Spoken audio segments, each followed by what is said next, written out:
자, 646쪽에 보증금 회수보장 옆에다가 가로 열고 확정일자 이렇게 합니다. 확정일자. 그럼 확정일자를 받으면 우리가 우선 변제권 있다고 그래요. 그걸 보증금 회수라 불러요. 우선 변제권. 근데 좀 이따 이제 우리가 우선 변제권이란 말도 쓸 것이고 최우선 변제란 말도 쓸 거예요. 근데 이미 문제를 풀 때 주택임대차나 상가임대차 문제를 풀 때 우선 변제권이 최우선 변제가 이마에 나오는 순간 이 주택이 뭐였다? 경매. 법원의 경매. 이 경매가 아니면 이런 용어 안 쓰는 거예요. 응? 이미 우선 변제, 최우선 변제 말이 떨어지니까 주택이 지금 경매 중이라는 거야. 그때만 쓰는 용어인데 우선 변제권이 있으려면 이렇게 얘기해요. 우선 변제가 있으려면 세입자가 대항력 플러스 확정일자를 구비했을 때 이때 우선 변제권이 발생한다 그래요. 이때 우선 변제권이라는 것은 뭐냐? 이 주택 경매됐을 때 이 경락대금에 들어가서 배당을 받는 거예요. 내 돈을 배당받는 것을 우선 변제가 행사한다 부르는 거예요. 그럼 우선 변제권이란 말은 법원에 가서만 이게 쓸 수 있는 용어지 법원이 아닌 데 가서 집주인이 바뀌었어. 새로운 집주인 나타나면 확정을 다 들이밀면서 내 돈 우선 변제해 주세요. 경락자 나타나는 경락자한테 확정을 다 들이밀면서 내 돈 주세요. 그런 말은 없어요. 오로지 경락대 배당받는 것만 우선 변제권이라 불러요. 이걸 받으려면 이걸 구비해 줘야 돼. 대항력은 보세요. 그럼 이 사람이 날짜를 먼저 딸 줄 알아야 돼. 이게 제일 중요해. 날짜 따지는 게 언제 우선 변제 기준이라는 게 있어요. 기준이. 확정을 잡았다고 무조건 다 보증을 빼주는 거 아니잖아요. 경락대금에서 저당권자 순위를 비교해야 되잖아. 순위를 비교해서 그 순위에 맞춰서 보증금이 남으면 받는 거고 못 남으면 못 받을 수 있어. 그러면 저당권자 순위를 따지는 그 우선 기준이라는 게 있어요. 그걸 따질 줄 알아야 되겠죠. 자, 하나만 더 예를 들어볼게요. 3월 2일 날 이사 들어왔어. 3월 2일 날 전입신고했어. 그리고 플러스 아주 그 임대에서 원본 들고 와 전입신고하는 날 동사무 찍어주니까 확정일자 받았어요. 3월 1일 확정일자 찍었어요. 세 가지 날짜 다 동일한 거야.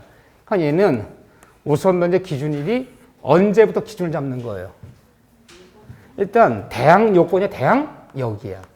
대항력이 발생하는 것은 3월 3일 0시부터잖아. 그럼 이 중에 가장 늦은 게 기준이에요. 가장 늦은 시간. 그럼 언제가 되는 거야? 3월 3일 0시를 기준 삼았는데 우선 기준이 결정되는 거야. 그렇죠? 그렇기 때문에 가장 늦은 대항력이라 했으니까 가장 늦은 시간을 딸 줄 알아야 돼. 대항력은 3월 3일 0시부터 이게 이 중에 제일 늦잖아 이게요.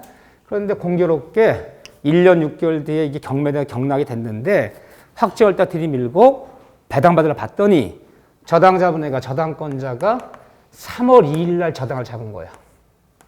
이사 들어온 날. 그러면 굉장히 의도적이죠. 집주인이 오전에 또 등기 떼볼 수 있으니까 그 보증을 받을 때까지 가만히 있다가 필요한 모든 서류 다 갖고 있다가 보증을 받자마자 은행 가서 바로 그냥 돈 빌리고 서류 제출했는데 은행이 그날 잡아버린 거야. 그냥 날짜 같아요. 그러면 만약에 보증금이 2억이고 얘가 잡은 게 2억이라면 얼마 이상 나왔다면 4억 이상 나왔다면 이러저니 문제 안 되는데 딱 3억 나왔어. 두 번 유찰되더니 그러면 순위가 어떻게 되는 거예요? 저당권자 1순위, 얘 2순위. 보통 2억짜리 1억밖에 못 받죠? 이렇게 되는 거 순위가. 그런데 3월 3일 날 저당 잡았다면 3월 3일 저당 잡았다면 순위가 어떻게 되는 거야? 얘 1순위, 2순위. 이렇게 따지는 거지, 이렇게요. 자, 그 날짜 같은 날, 이게 제일 많아요. 그런데 이번에는 3월 2일 날 이사 들어왔어. 3월 2일 날 전입했는데 확정일자 못 받았어요. 아니, 어쩌다가, 이제 보통 이사 들어온 날 뭐 시켜 먹나요? 짜장면? 그건 꼭 시켜, 그건. 짜장면 먹는데 보니까 시간이 5시 50분이야. 동사무소 문 닫잖아요. 갑자기 생각나서 전입신고 해야지, 전입신고. 그래서 급하게 동사무소 뛰어갔는데 확정일자 받으려면 뭘 갖고 가야 돼? 확정일자 임대계약서 원본. 그 원본에 받는 게 원칙이야. 근데 그걸 갖고 간다는 게 급한 마음에 10분 있다 문 닫잖아요. 젓가락을 들고 왔는데 젓가락을 들고 해서 갔더니 젓가락을 그럼 문 닫았잖아. 이날이 금요일이야. 그러면 이제 할 수 없이 이제 기다렸다가 월요일 날 3월 5일 날 확정일자를 받았지 뭐. 1년 6개월 때 경매당했어. 경매당했어요. 그러면 이 세입자는 우선의 기준일을 어떻게 잡아야 돼요? 일단 대항력 플러스 확정일자 최종적으로 구비된 거 시점. 대항력은 절충을 했기 때문에 3월 3일 0시야. 0시. 그렇지만 이거보다 여기 더 늦잖아. 그러니까 우선 기준일은 어떻게 되는 거예요? 3월 5일이 되는 겁니까? 3월 5일 0시가 되는 겁니까? 3월 6일 0시가 되는 겁니까? 3월 며칠? 5일. 0시가 그냥 3월 5일이에요. 그러니까 내 말 뜻은 알아들어요. 근데 뭐 진행하는 말로 남 얘기하듯이 5일인가? 뭐 그러면 어떻게 3월 5일이 0시가 아니에요. 3월 0시라 그러면 이거보다 더 땡겨주는 거잖아. 가장 늦은 시간이라 했잖아. 3월 5일 0시라면 이거보다 더 땡겨주는, 앞으로 땡겨주는 거야. 3월 6일 0시라면 늦춰주는 거야. 그러면 3월 5일이 되는 거야. 늦게 받으면. 근데 공교롭게 저당권자도 3월 5일 날 저당을 잡았어. 저당 잡은 날짜 똑같아. 근데 경락대금은 3억 나왔어. 보증금은 얘가 2억, 저당은 2억이야. 그럼 어떻게 배당받아요? 평등 배당. 1억 1천씩 나눠주는 거예요. 이건 시간 따질 수가 없잖아. 늦게 받으면 그냥 그 날짜가 돼버리는 거지 0시가 아니에요. 0시면 땡겨주는 거잖아. 3월 0시라면 이거보다 더 빠른 시간이 되는 거잖아. 늦게 받으면 그 시간이 되는 거야. 날짜 같아 버리기 때문에 시간을 따질 수는 없어. 이때는 안분 배분해요. 모자는 똑같이 1억 5천, 1억 5천 평등 배당 들어가. 동순위가 돼. 동순위. 동순위가 나온다 안 나온다? 나올 수 있어. 늦게 받으면 동순위 나올 수 있어. 이렇게요. 이런 일 있고. 저런 다음에 세 번째는 미리 찍을 수가 있어. 미리. 확정일자는 3월 2일 날 찍어놨어. 확정일자 찍어놨어. 그런데 이사 안 들어왔어요. 왜요? 3월 1일이 계약서 쓴 날이야. 이날 보증금 주고 이사 들어오자고 집주인이 계약서 쓴 날이야. 돈을 줘야 될 거 아니야. 근데 미아리를 갔어요. 미아리 이 딸랑이 흔든 분 있잖아. 그분 딸랑이 막 흔들더니 어이구 3월 1일에 이사 들어가면 사람 잡아서 나오는데 거기서 아주 삶았는데 절대 귀신을 속여야 되니까 절대 이사도 맞는데 손 없는 날 들어가야 된대. 그날이 3월 5일이래. 그래서 돈은 주고요. 돈은 줬으니까 계약서 있으니까 확정일자 받아놨지 내가. 절대 귀신 속여야 되니까 이사 들어가면 안 되는데 전 친구도 하지 말래. 3월 5일 날 손 없는 날 이사 들어가고 그분이 알려줘서 그분이 그 딸랑이 있잖아. 그분이 3월 5일 날 전 신고했어. 그런데 1년 6개월 뒤에 경매당했어. 이 주택이. 그분 말이 맞은 거야 틀린 거예요? 야 인간 네 말이 맞으면 경매를 왜 당하니? 경매를 왜 당해? 경매당했어요. 그러면 경락대금에 배당을 들어가야 될 거 아니야. 확정을 받아놨어요. 우선면제 청하에서요. 기준일이 어떻게 되는 거예요? 이때는 가장 늦은 시간 생각해봐. 대항력이야. 대항 요건이야. 대항력 플러스 확정일자가 최종적으로 구비되는 가장 늦은 시간. 그러니까 대항력 언제부터야? 3월 6일 0시부터잖아. 이쪽에 제일 늦은 게 뭐예요? 3월 6일 0시 기준 되는 거야. 이거 기준이야. 그래서 3월 3일 저당 잡은 사람한테는 뒤지는 거지, 날짜가. 그렇죠. 또 3월 5일 저당 잡은 사람한테도 뒤지는 거지. 그렇잖아요, 지금. 그러면 확정일자 미리 받아봤자 소용있어, 소용없어요? 그건 소용없어. 미리 받아봤자. 확정일자 늦게 받으면 손해 날 수 있어, 없어요? 있어. 손해 나잖아요. 3월 5일 밀리기 때문에. 그렇죠? 네. 기준 잡는 거. 이게 제일 중요해요, 이게.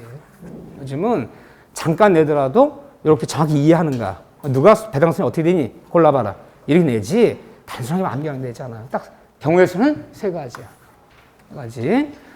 자, 그런데, 어쨌든 우선변제가 확정일자인데, 확정일자인데, 확정일자 받는 저 임대계약서는 임대계약서 항상 원본에다 받는 게 원칙, 원본. 원본이 원본. 여기다 받는 게 원칙이에요. 여기다 확정일자 찍는 거야, 여기다가. 그런데 확정일자 받는, 확정일자 찍는 임대계약서 원본에 여기에 이 아파트인데 아파트 동, 호수 이런 걸 누락시켰어요. 이거를. 이게 계약서에 이게 안 나와요. 무슨 아파트 뭐 이것만 나오지. 동호수 누락됐어요. 여기다 확정일자 받았어. 자, 확정일자 받는 임대계약서 원본에 동호수가 누락돼 있어. 응? 자, 관계 있는 거예요? 관계 없어요? 관계 없어요. 이 누락돼도 관계 없다. 관계 없이 유효한 거야. 이 날짜가 이거 가서 우선을 받을 수 있어요. 그러면 왜 경매당할 때 그 세입자들이 경락당 보증금 배당을 신청할 때 왜 확정일자 갖고 오라고 그러냐? 딱 두 가지 보려고 하는 거 법원은. 날짜. 정한 날짜. 그리고 액수. 보증금 액수 얼마인가. 이거 속일 수 있단 말이야. 왜냐면 신고한 우리가 확정일자 받으러 가면 확정일자 그 장부가 있어. 거기다가 걔들 동사문 찍었는데 다 액수를 적어 놓거든요. 그게 사실은 1억 3천이었어요. 조그만 빌라였어요.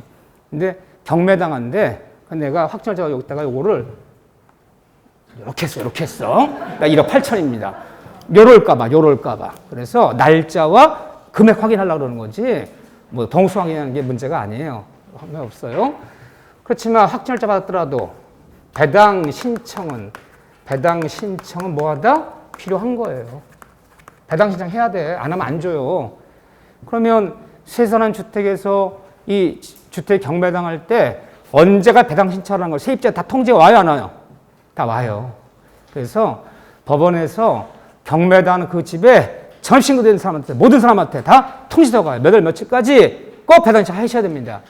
배당 신청 안 하시면 배당이 끝난 다음에는 한 푼도 받을 수 없습니다. 날짜 딱 알려줘요. 그 등기표는 와요. 과거에는 이것도 안 알려줬어. 지금 다 알려줘요. 지금은 어느 주택 경매당하면 모든 그 전입 신고된 사람한테 다 등기표는 와서 그 내가 직접 수령해서 도장 찍을 때까지 갖고 와. 그래서 그때까지 신청해줘야 돼. 배당 신청했어. 했더니 다행히 저당권자가 먼저 있었고 내가 2순위, 얘가 날짜 2순위였는데도 돈이 남아서 다 받았어. 그러면 이제 배당이 다 떨어지면 수령해야 되잖아, 그거를. 경락대금에서 보증금을 법원에서 수령 받아가야 될 거 아니야. 안 모자랐어, 마침. 응? 수령하려면 어떻게 내주죠? 법원에서. 내 순위에 따라서 내 확정일자 받으면 배당 신청할 수 있어. 저당을 순위 비교한 다음에 날짜 비교한단 말이야. 비교해서 내가 2순위였는데 다행히 다 받았어. 안 모자랐어, 경락대금이. 받아와야 될 거 아니야, 배당금을. 수령하려면 법원에서 어떻게 내준다? 집을 비운 사실을 입증하는 서류를 제출해야 돼요. 그래야지 이거 내줘요. 이거 누구한테 받아오는 거야? 경락자한테 받아오는 거야. 경매 문제들이나 경락자한테 이거 받아와야 돼요. 응? 주택 인도 확인서. 경락자 시에서 더 찍어주세요. 경락자가 이사 안 나가는데 찍어줄 것 같아요? 그러니까 집을 비우지 않고는 받을 방법이 없지. 그러니까 예전에는 경매가 되면 경락자가 대항력 없는 세입자야. 집은 나가야 돼. 확정일자 찍어놨는데 다 자기 돈 받았어. 근데 가면 이사 안 나간다고 땡깡 부려. 나 절대 이사 못 나가. 이사비 줄 때까지는. 그러니까 경락자들이 이거 집행하려면 어차피 집행비 들거든요. 그러니까 이사비 200~300 줬다고 이렇게요. 지금 그렇게 못하지, 진짜. 왜? 경락자가 집인도 확인서를 안 써주면 절대 보증금 못 받아가. 그러니까 집을 이사 안 나가고는 이 땡깡 부릴 방법이 없어. 이해되죠? 그게 맞는 거예요. 그래서 경락자한테 집인도 인도 사실 확인서를 가져와야지만이 보증을 내준다. 집을 비우지 않고 써줄 리가 없지, 경락자가. 그런 땡깡이 안 통한다는 얘기를 하는 거예요, 저는요. 이렇게 있다는 거. 이 정도 하면 돼요. 뭐요, 이까짓 게. 우리한테 세세하게 나오겠습니까? 어쩌다 한 문제나, 여기, 올해는 너한테 오지도 못할 거야, 순서가. 이 정도 기억하시면 돼요. 한번 읽어보세요, 2페이지. 그런데, 그걸 보면, 649쪽에 보면, 3번에 보면, 임차인에게 우선 변제권이 인정되지 않는 경우. 이거 하나 볼까요? 임차인 우선 인정이 안 되는 경우. 확정일자 받아놔도 못 받아온대요. 자, 그 1번 얘기 보세요. 1번. 대지에 관한 저당이 설정된 후에 건물이 신축되고, 주택이죠. 그 신축권에 대해서 다시 저당이 설정된 후 대지 건물이 일괄 경매됐더라도 확정일자 같은 임차인은, 소액 임차인은 주택의 경락됨에서만 우선 변제, 최우선 변제 받아야지. 토지의 경락도 한 푼도 손댈 수 없다는 거야. 원래는 이런 경우 아니라면, 내가 확정일자 받아놨다면 또 좀 이따 최우선 변제 얼마 이하일 때 국가 부정 빼주는 거 있어요. 그 돈은 대지의 경락되면서 받을 수 있어요. 주택에서만 나온 거 받는 거 아니야. 주택, 대지 다 나온 거 다 받는 거야, 양쪽에서. 토지 경락되면서 받아갈 수 있는데 이 경우만은 받을 수 없다는 거야. 다 좋은데 이렇게 나대지였어요. 위에 주택이 없었어요. 이때 A라는 사람이 돈 10억 빌려주고 토지 자산을 잡았어. 이게 2015년이야. 저는 잡은 후에 얘가 이 돈 빌려고 여기다 뭐 했냐. 원룸을 신축해. 이게 대학교 앞이야. 대학교 앞인데 건축비 쓰려고 대지 저당 잡히고 건축비 써서 원룸을 쭉 들였어. 이렇게. 자, 그래서 여기 방이 뭐 20개인데 애들한테 보증금 뭐, 예를 들면 보증금 1,000만 원에 월세 50만 원씩 이 원룸을 다 놓은 거야. 주택의 주거용 건물이에요. 근데 언제 신축됐느냐. 2016년에 신축이 됐어. 돈 안 갚네, 얘가? 그러면 얘가 어떻게 해? 돈 안 갚으니까. 경매를 해버렸어. 일괄 경매를 해버렸어. 해버렸는데, 그러면 토지의 경락이 나오잖아. 토지 감정가가 뭐 예를 들면 뭐 15억, 건물 감정가가 예를 들면 15억 이렇게 나왔어요. 이렇게. 그럼 30억부터 출발이다. 한 더 번 유찰되더니 20억에 낙찰이 됐어. 20억에. 그럼 여기서 얼마 나온 거야? 10억. 여기서 얼마 나온 거야? 10억. 그럼 어디서만 받아가라. 모든 세입자들은 우선 면적, 최소 면적 여기서만 받아가라. 여기서만. 이거 손대면 안 돼요. 이게 다른 거야.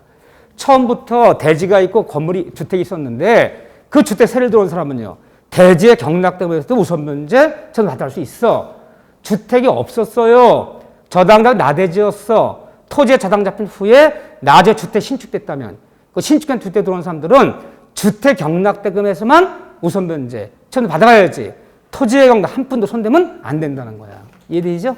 네. 이 경우까지는 줄 수 없다. 이 경우는 확정자 받아놔도 또 최소 면제 한 푼도 받을 수 없다. 기억하셔야 돼. 그거 하나. 오케이. 자, 그런 다음에 뭐 재미난 얘기 많은데 뭐 이렇게만 간단히 보죠. 그럼 여러분들이 제일 중요한 데가 어디냐? 648쪽에 효과 1번 확정일자 기준으로 우선순위 결정된다고 별표 2개 치세요. 그거 하나 제일 중요해요. 내가 설명드린 게 이거야. 이거 날짜. 기준일을 따질 수 있는 거. 순위 어떻게 따지는 거냐. 저당권자랑. 이게 제일 중요한 얘기고 나머지는 제목만 한번 읽어보면 돼. 제목만. 아우 자 이렇게 보시고 넘기시면 최우선 면제권이에요. 최우선 면제권. 최우선 면제는 별표 하나만 치세요. 이제는.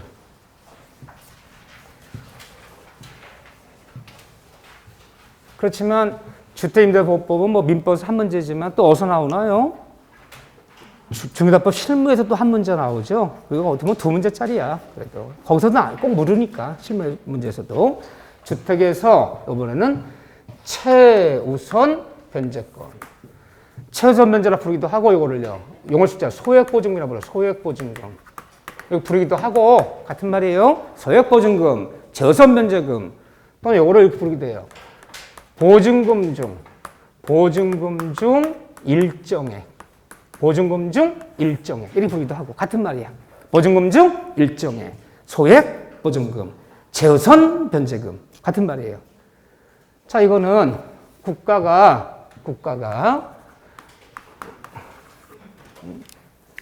어려운 세입자들을 생존권 보장 차원에서 묻지도 따지지도 않고 순위와 관계없이 무조건 경락대금에서 무조건 이 돈은 일단 빼주고 시작하겠다. 이 돈을 주고 시작하겠다.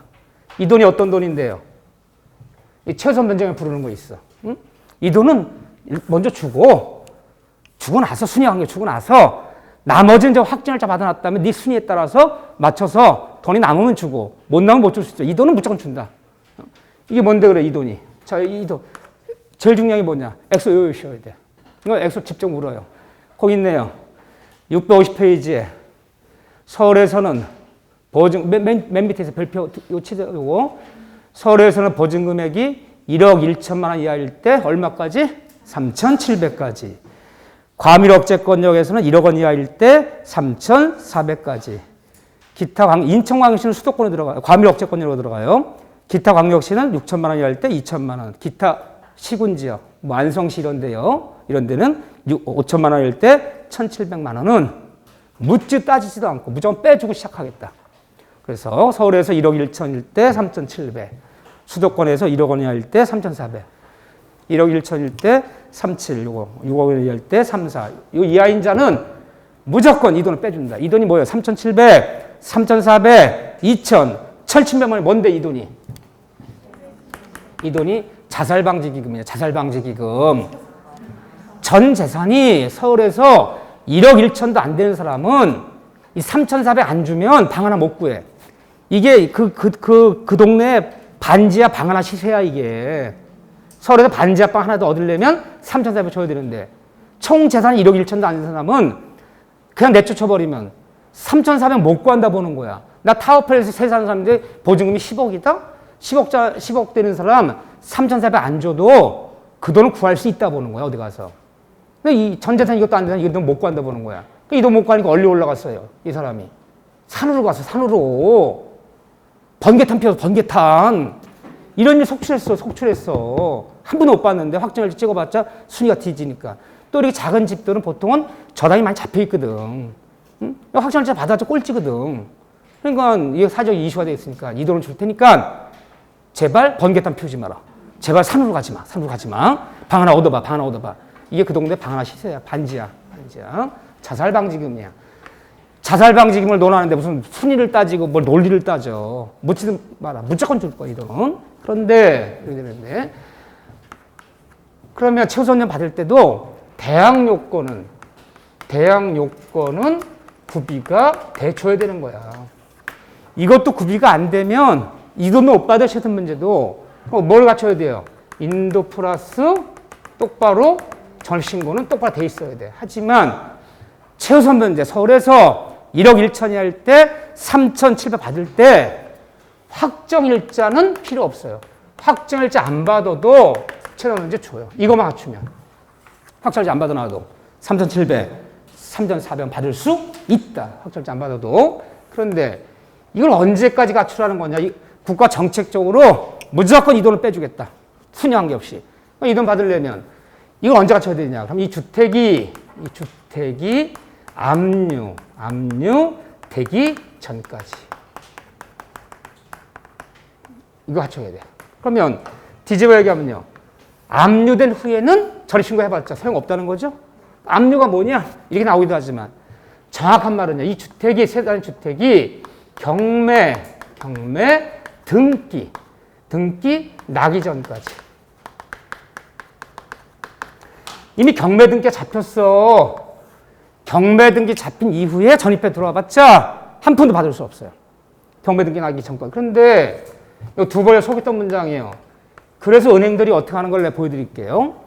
꼭 시험 문제 풀 때 그 주택이 경매 등기 나기 전까지는 전입하여야 그랬는데 만약에 어떻게 속였느냐. 두 번이나. 얼마 숱한 분들이 눈물 뿌렸는지 몰라요. 이 단어에. 최우선 문제 받으려면 세입자가 그 주택 인도 플러스 전입신고는 그 주택이 경매 신청하기 전까지, 경매 신청하기 전까지 전입하여야, 경매 신청하기 전까지 대항 요건은 구비하여야. 맞아, 틀려요? 대표적으로 틀리는 거야. 무슨 단어 들어가야 돼요? 등기. 경매 신청하는 날이랑 경매 등기 나는 날짜 같아, 틀려요? 틀려도 많이 틀려. 은행이 주택 대출해주고 저당 잡았다가 경매 신청을 3월 9일 날 했어. 도항합니다고. 그러니까 법원에 경매 신청하면 심사한단 말이에요. 심사 거쳐서 경매 오케이 라고 3월 17일 날 경매 떨어졌어. 그럼 경매 명령이 떨어지면 그 판사 밑에 일하시는 분들이, 법원에 있는 사람들이 등기에서 촉탁서 가요. 이 주소지의 주택에 경매 개시 결정 등기라고 기재해달라. 촉탁서 날라가서. 경매를 은행이 신청한 날은 3월 9일인데 막상 등기가 기재된 날은 3월 17일 날 경매 등기가 기재됐어. 언제까지 전입해 들어오라는 거야? 3월 17일 전까지 전입해 들어오라는 거지. 3월 9일 전까지가 아니잖아요. 그러니까 은행들이 이걸 다 알아요. 어차피 경매 집어넣으면 방 하나마다 막 전신고 들어오는 거야. 최소 문제는 순위 관계 없잖아. 그럼 일일이 은행이 얘들은 다 허위의 임차인입니다. 얘들 여기 생활 안 하는 사람입니다. 밝혀서 알기 싫잖아. 그러니까 아파트가 방이 4개짜리야. 42평짜리 아파트인데 방 4개인데 방 하나는 지들 산다 보고 방 3개는 다 빼놔. 최악의 경우. 경매 신청 때에서 일주일 걸리잖아. 경매 등기 날려면. 이날 신청했지만 경매 등기 이날 났단 말이야. 그러니까 3월 17일까지 전입해 들어오면 다 받는 거잖아요. 그럼 은행이 경매 집어넣자마자 친구들한테 야 계약서 쓰자. 그리고 빨리 가방 여행용 가방 3개 갖고 돌아. 여기서 산다 그래. 잃어버리면 신청하면요. 전신고 돼 있잖아. 이 경매 등기가 돼 있잖아. 그러니까 신청 법원은 3,700, 3,400 떨어진단 말이야. 그 은행이 얘들 다 허위의 임차인입니다. 진짜 생활하는 사람 아닙니다. 가보세요. 판사 가봐? 그럼 누가 입증해야 돼? 돈을 더 받아는 은행 입증해야 된다고, 그거를. 그러니까 처음부터 아주 계산을 해버려. 그러니까 여기 아주 3억짜리 집이다 그러면 방 4개짜리, 방 3개 하나씩 3,400씩 소수권이나 빼서 1억 빼고 나머지만 갖고 대출해 주려고 한다고. 이때까지 전입해 들어오면 아니라 이때까지니까. 이해되죠? 네, 무슨 말이 꼭 들어야 된다? 경매 등기 전까지. 자, 두 번째. 이 최소매를 따질 때는 만약에 서울입시다. 자, 서울에서는 지금 1억 1천 이하일 때 3,700까지는 무조건 준다 그랬어요. 그렇죠? 3,700까지는. 이 사람이 서울에서 아파트를 얻었는데, 보증금 1억에 월세를, 반전세를 불러요. 월세를 100만 원 내는 집을, 아파트를 얻었어. 2년간 계약 맺었어.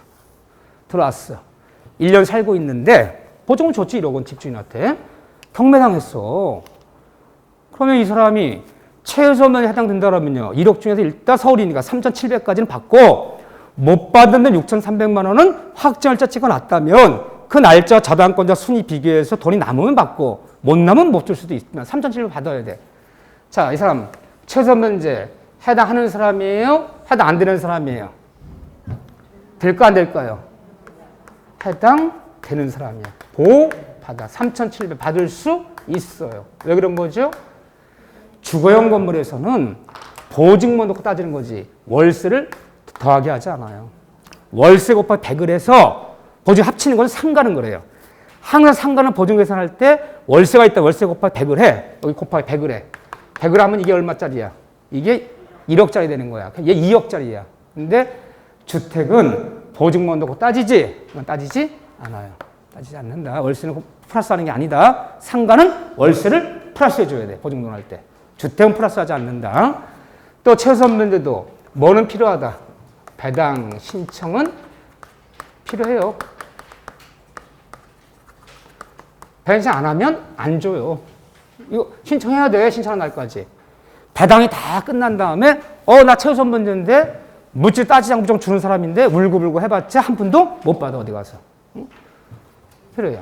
그래서 3,700이 떨어지면 이 보증금을 3,700만 원, 3,400만 원 보증금을 최소면제금을 수령하려면 어떻게 해주느냐 법원에서는 그나마 저 3,700만 원도 3,400만 원도 광역 2천만 원도 기타에서 1,700만 원도 집을 비운 사실을 입증하는 서류를 제출하여야 누구한테 받아오는 거다 이거? 경락자가 인도 사실 확인원이라는 거 도장 찍어줘야 돼. 그래야지 그나마 3,700 받아요. 이 사람 안 나가고는 이것도 받을 방법이 없지. 이 정도 알면 돼. 다만 이 다음에 요약이나 이제 문제 가면 이제 한두 가지 디테일한 걸 좀 풀 거야. 재미삼아. 그렇지만 기본은 이거야. 이거. 네. 됐어요. 그렇지만 최소한번제도 무한정 다 주는 것이 아니라 총 경락대금의 2분의 1로 제한한다.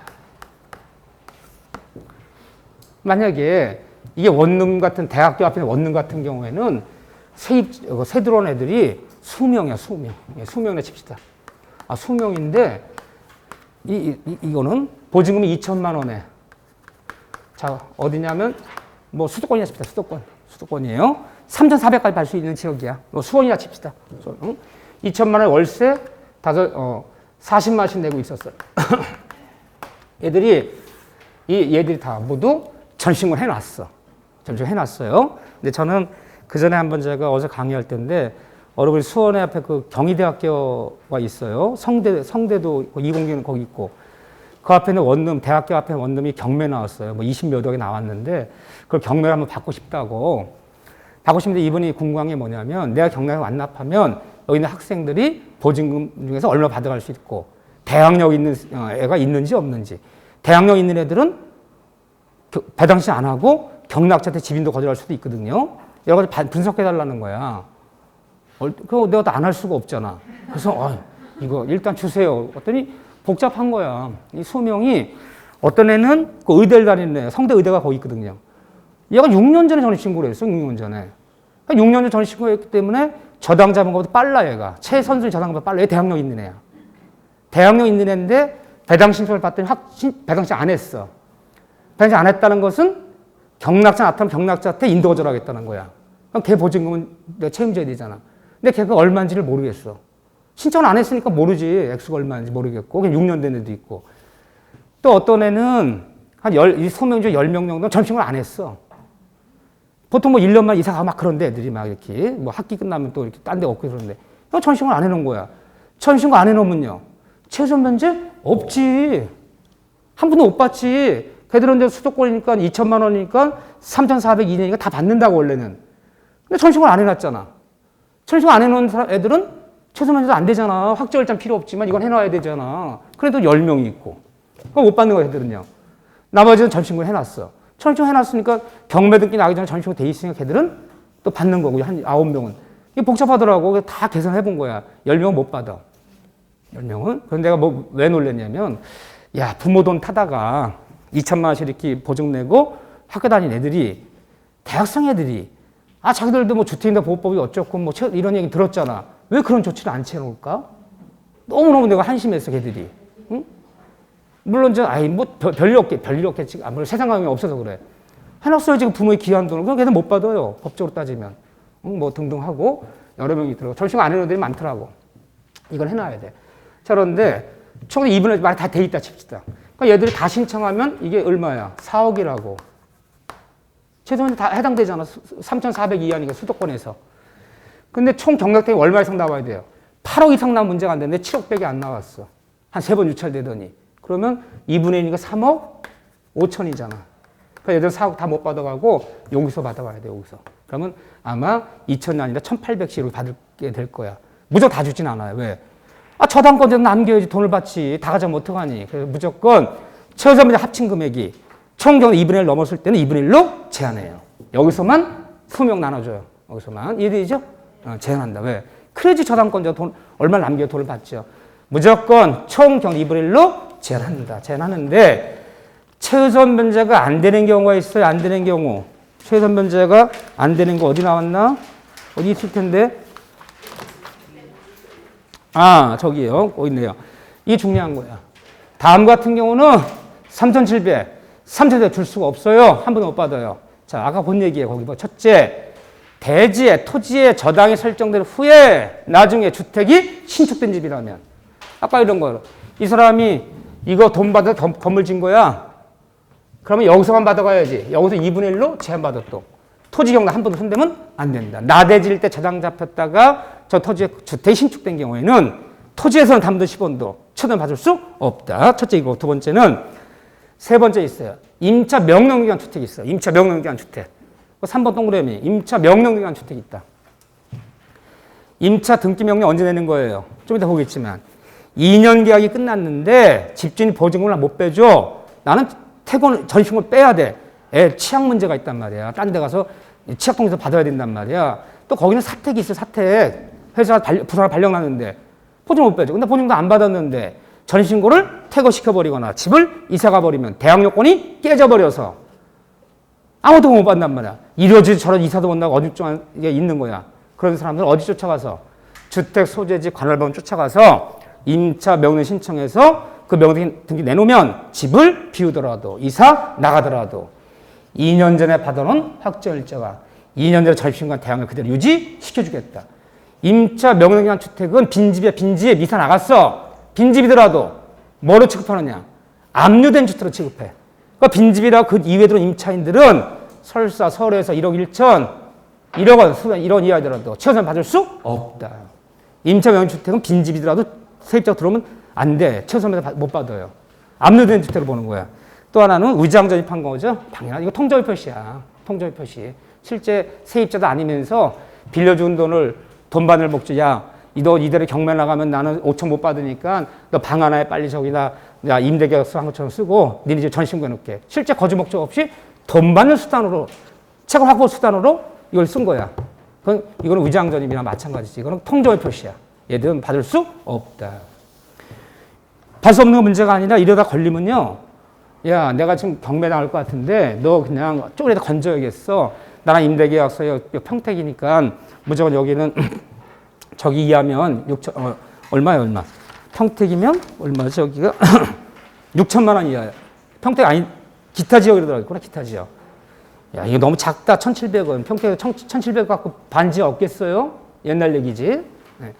이거라도 받아야 되니까 너 해줘. 우장전입했어. 계약서 갈아 쓰고 절충 해놨어. 이 걸리면요. 민사적으로는 이거 못 받을 건 둘째치고 형사고발당해요.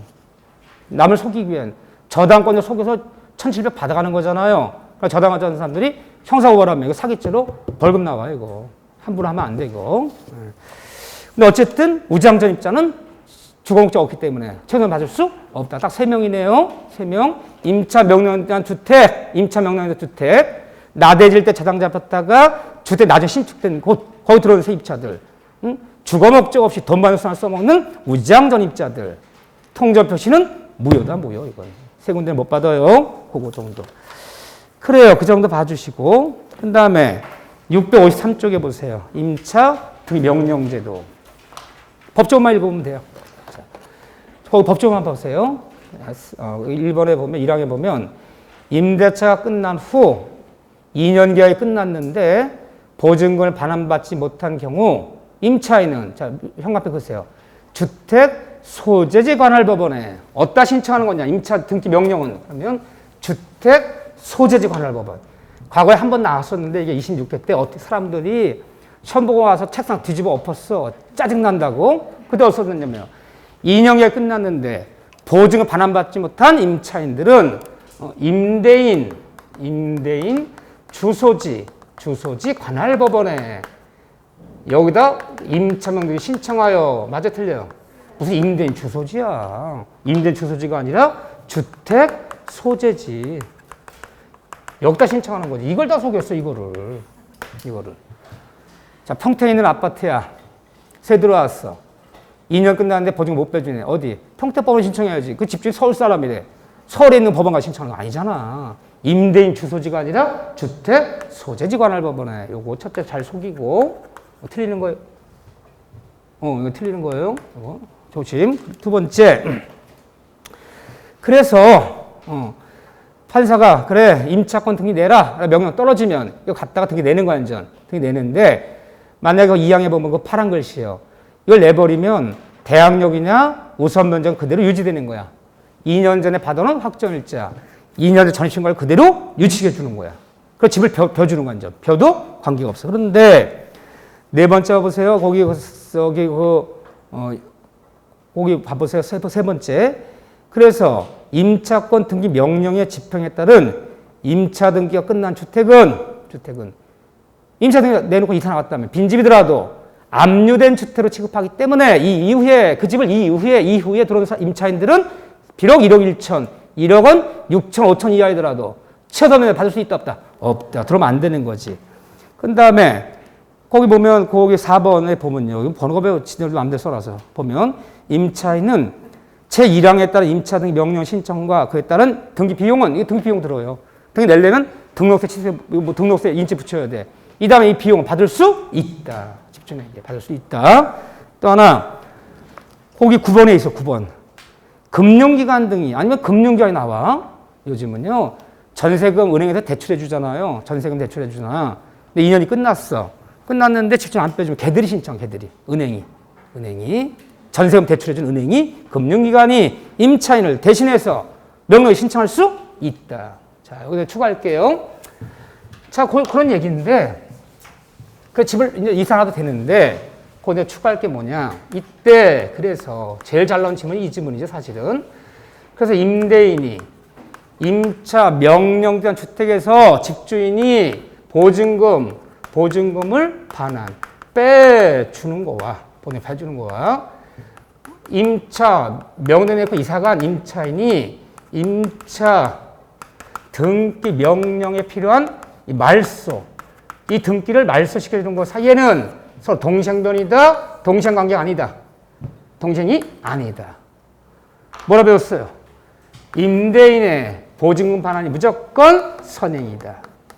집주인이 동생하면 안 된다. 세입자 씨, 임차 명령 내놓고 이사간 세입자 씨, 보증금 빼줄 테니까 명령에 말소 필요해서 갖고 와. 먼저 빼주세요. 먼저 입금시키세요. 입금시키고 나면 내가 그 다음에 말소시킬 테니까. 라고 주장하는 거지. 이거 동창배주하는 거 아니다. 보증금 반환이 뭐다? 선행이다. 첫째, 여기가 중요하고, 두 번째, 임차 명령 등기한 주택은 이 주택이 경매, 이 경매 들어갔을 때 이사랑한 임차인들은 배당 신청이 필요 없다. 그래서 2년 살았는데 보증금 안 빼줘서 이 명등 내놓고 이사 나갔어. 나갔는데 저당권자들이 경매 신청해 버렸어. 경락이 되었을 때 경락 때 배당 신청 안 해도 법원에 알아서 빼줘요. 왜? 임차 명등 낼 때 액수가 딱 적혀 있어요. 등기부에. 날짜랑 전입일자랑 다 적혀 있어요. 그래서 임차 명등에 나놓고 나온 세입자는 그 주택 경매당하도 배당 신청할 필요 없다. 신청 안 해도 알아서 빼준다. 그래서 우리가 주택임대차를 배울 때 뭐 경매당했다. 주택이 상가 경매당했다. 배당 신청 안 하면 안 줘. 다 신청해야 돼. 누구든. 임차 명등 등기 낸 사람만은 신청이 필요 없어요. 안 해도 준다. 얘기 필요 없다. 뭐 아까 본 얘기 뭐 최우선 변제 안 되는 거는 당연하고요. 네, 그런 얘기들. 이런 제도가 있다. 이런 제도가. 됐어요. 나머지는 뭐 한 번씩 그냥 거기 655조. 655조에 보면 1번 차임 보증금의 증감 청구권. 꼭 법 좀 한번 읽어보세요. 이벌정받는 주택 임차인들은 아무리 공과금이 집값이 올랐더라도 1년에 얼마에서 못 올린다. 증액은 20분의 1을 초과할 수 없다. 5% 증액 제한. 5% 증액 제한. 그 하나만 보세요. 하나만. 5% 증액 제한. 다른 건 볼 거 없어요. 아이고 오래 걸렸어. 이 다음에 조금 더 이제 디테일하게 이제 대항력 관련된 사례 문제들 이제 들어가면 좀 더 디테일한 것도 볼 건데 이 정도만도 충분해요. 그렇지만 저는 둘 중에 하나예요. 90% 갱신 신청제도 그거 법정 몇 개 안 돼. 어렵고 아무것도 없어. 판례도 없어. 그거 90% 아니면 대항력 정도 이해하는 거 100%. 자, 상가법법이에요. 상가법법도 축하드려요. 정말 축하드려요. 두 문제 건졌어. 100%. 어디 나갈 거예요? 권리금 수수. 제일 중요한 거예요. 좀 신설된 2, 3년째. 권리금. 두 번째 10년까지 갱신 청구할 수 있다. 10년까지. 둘 중에 한 군데야. 판례 없어. 그러면 체크해 볼게요. 어디냐면 일단은 663쪽에 계약 갱신 요구권 별표 2개. 이제는 너무너무 중요한 거지 이게. 이것 때문에 주택에도 이게 도입이 돼버린 거야. 이것 별표 2개. 그런 다음에 667쪽에 보면 아니지 669쪽에 권리금 회수 기회 보장해라. 별표 3개. 둘 중에 하나야. 아무데나 묻는 게 아니에요. 여러분한테 이론 묻는 거 아니에요. 이건 다 중개신문 필요한 시기 때문에 둘 중에 한 군데다. 그 중에 권리금 얘기가 더 중요해요. 두 문제는 맞췄어. 아니 뭐 거저먹네. 뭐 이거 뭐. 그런데 그래도 우리는 한번 봐봅시다. 상가법법에서 661쪽에 보면 661쪽 누가 이 법을 적용받는 거냐? 누가 이 법에 따라 보받는 거냐? 661쪽에 보면 이 법은 첫째, 그 맨 위에서 사업자 등록의 대상이 되는 상가 건물. 상가간 전부 사무실은 사업자 등록의 대상이 되는 건물만 이 법에 적용받는 거지. 그러면 세입자들이 그 밑에 봐보세요. 환산 보증금 일정 한도 이하일 거. 이거 이하인 자들만 이 법을 적용받아요. 소액 상인만. 그래서 서울에서 보증금이 얼마 이하인 자? 9억 원 이하인 자. 대형 상인. 대형 상인은요. 먹고 살만해. 건물주보다 더 부자야. 이거 정할 필요 없고. 그 다음에 수도권, 과밀 억제권과 부산은 6억 9천 이하인 자. 이 소액 상인들만 얘기하는 거예요. 기타 광역시 자세히 나왔어요. 광역시 이런 데는 5억 4천 이하인 자. 기타 그 밖의 지역은 보증금이 얼마?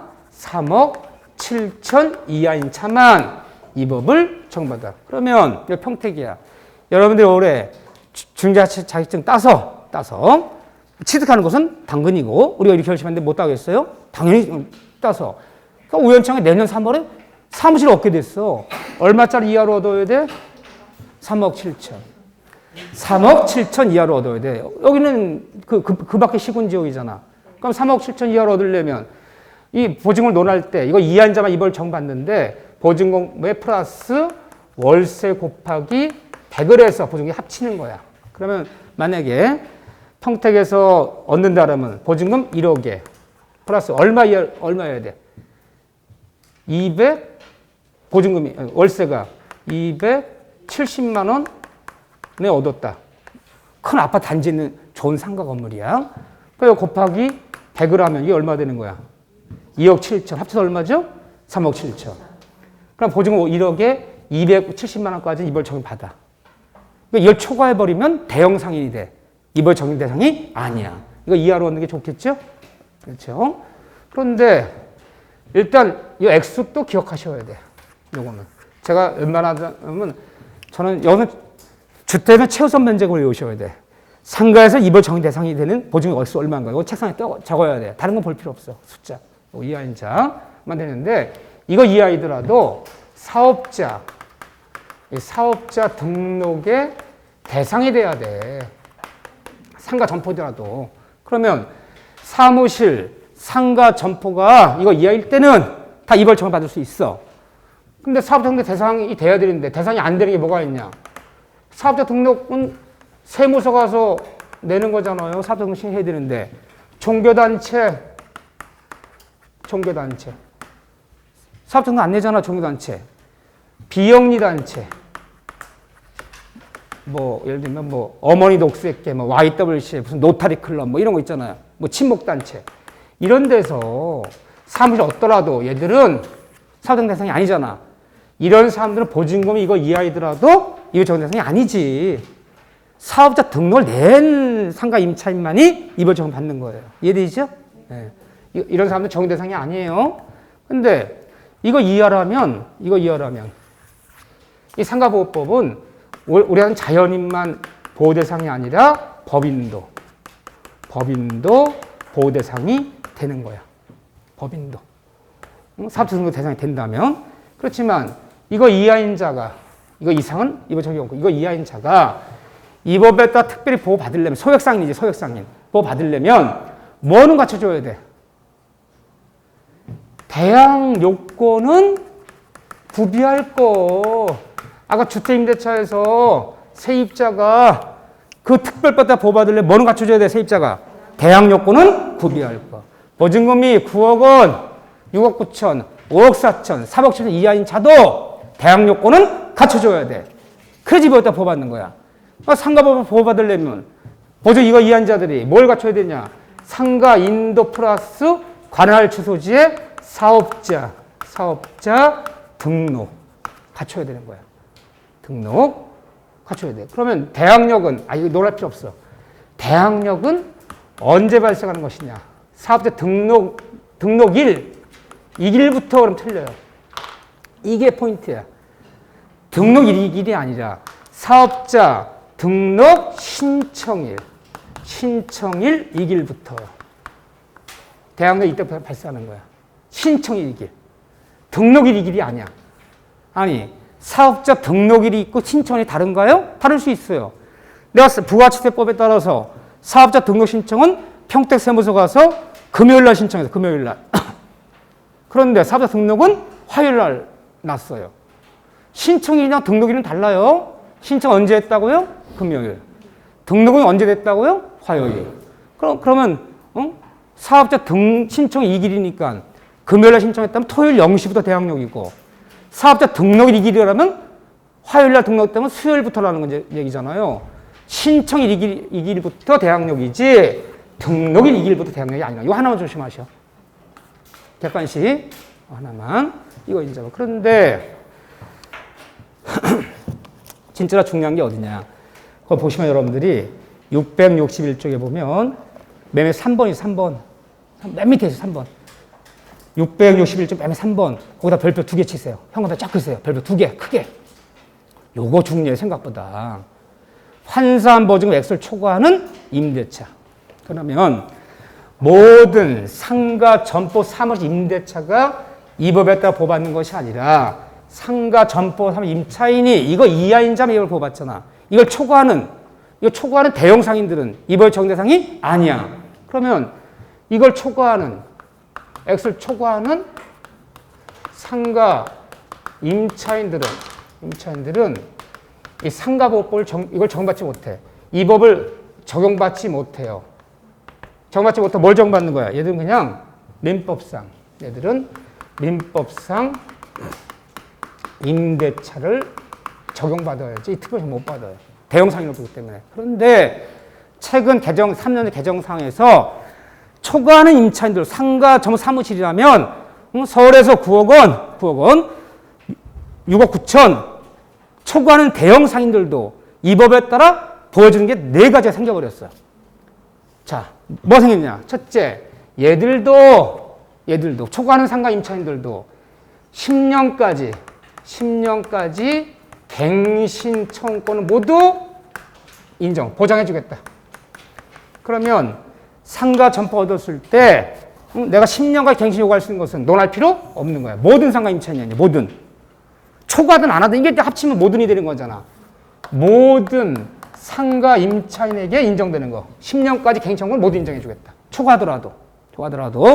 두 번째, 초과하는 대형 상인들도 인도하고 관할 세무서에 사업자 등록 신청하면 신청이 2길 0시부터 대항력은 모두 인정해주겠다. 대항력 인정. 그 다음에 초과하는 이런 대형 상인들도 이걸 초과하는 대형 상인들도 이벌 적용받을 수는 없지만 얘들도 권리금, 수수 기회는 모두 보장하겠다. 모든 상가 임차인들 액수가 20억짜리건 30억짜리건 넣을 필요 없어요. 권리금은 인정해주겠다.